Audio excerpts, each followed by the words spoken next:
আসসালামু আলাইকুম বাচ্চারা, আজকে আমরা সপ্তম শ্রেণীর অনুশীলনী 7.2 একটি গুরুত্বপূর্ণ অঙ্ক সমাধান শিখব।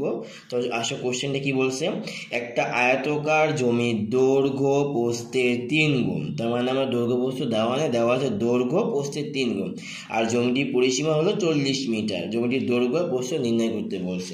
তাহলে আমরা কী করবো, তাহলে যেহেতু আমরা দৈর্ঘ্য প্রস্থ দেওয়া নেই, কী লিখবো, মনে করি আয়তাকার জমির প্রস্থ হলো x মিটার এবং দৈর্ঘ্যগত প্রস্থের কয় গুণ, 3 গুণ, তাহলে x গুণ 3, তাহলে 3x মিটার। পরিসীমা আমরা জানি আয়তক্ষেত্রে জমিতে যে আয়তক্ষেত্র তার পরিসীমা হবে কি 2 গুণ দৈর্ঘ্য প্লাস প্রস্থ।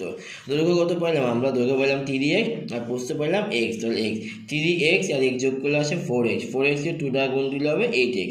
আচ্ছা, মানে দেওয়া আছে জমির পরিসীমা 40 মিটার, তাহলে এটা জমির পরিসীমা, এটা জমির পরিসীমা, তাহলে প্রশ্ন মতো 8x = 14। আচ্ছা 40,